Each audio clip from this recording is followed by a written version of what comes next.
You know, it's funny. We almost take air travel completely for granted these days. But behind every single flight is this incredible ballet of physics. Have you ever really stopped to wonder how a massive machine can harness the fundamental forces of nature to just soar through the sky? Well, we're about to find out. I mean, it seems impossible, doesn't it? That something so unbelievably heavy can just hang in the air and defy gravity. But here's the thing. It's not magic.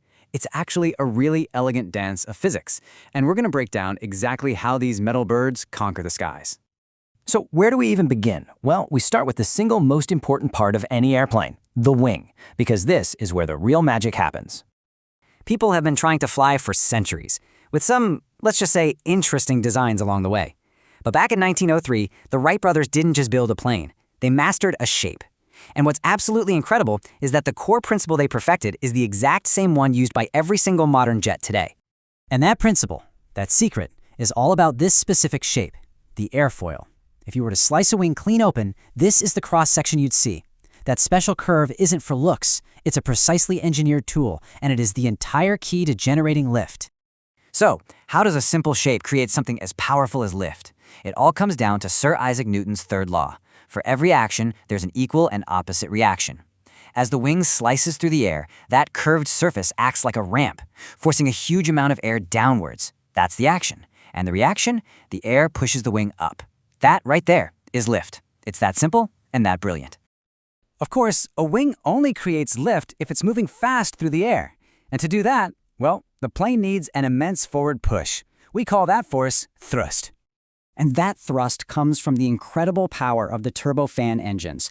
The best way to think of them is as giant air cannons. They suck in massive volumes of air, squeeze it, mix it with fuel, and ignite it, creating a controlled explosion that blasts a high-velocity jet of gas out the back. And just like a cannon recoiling, that powerful backward blast thrusts the entire airplane forward.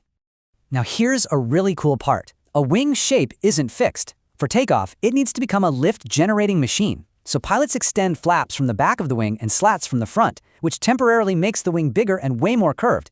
This superwing can generate the enormous lift needed to get off the ground, even at the slower speeds of takeoff.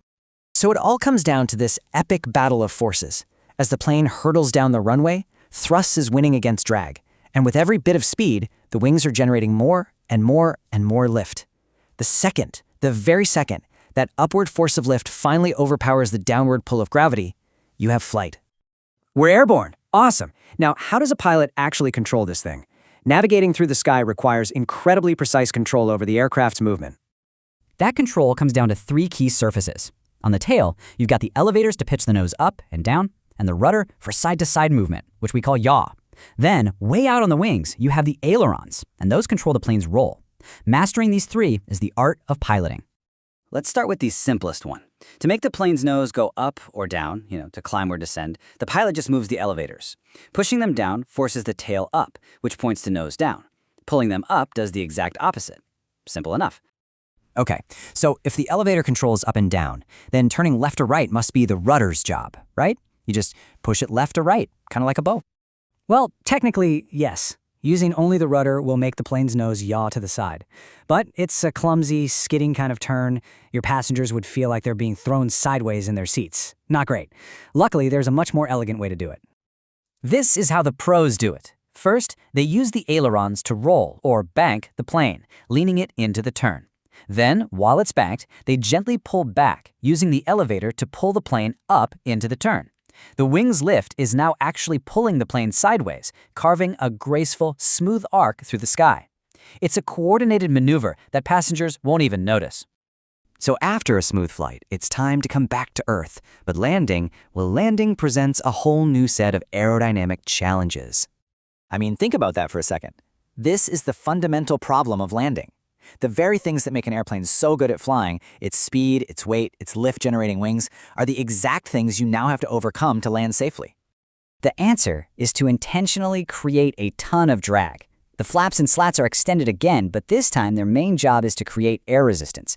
And on top of that, panels on the wings called spoilers pop right up. They literally spoil the smooth airflow over the wing, which dramatically increases drag and at the same time kills lift. So really, just think of landing as the complete opposite of takeoff. You're no longer trying to create lift, you're actively trying to destroy it. By maximizing drag and killing lift, the pilot turns the airplane from a flying machine back into a very sophisticated glider, letting gravity gently pull it back down to Earth. And that brings us full circle. Every single moment of a flight, from the second the wheels start rolling to the final touchdown, is a constant, masterful balancing act between these four forces: lift versus gravity and thrust versus drag. Piloting isn't just flying, it's managing this invisible dance. We've completely conquered the skies with these principles. It really makes you wonder, doesn't it? With air travel now being such a routine part of modern life, what great barrier in human travel is next for us to solve?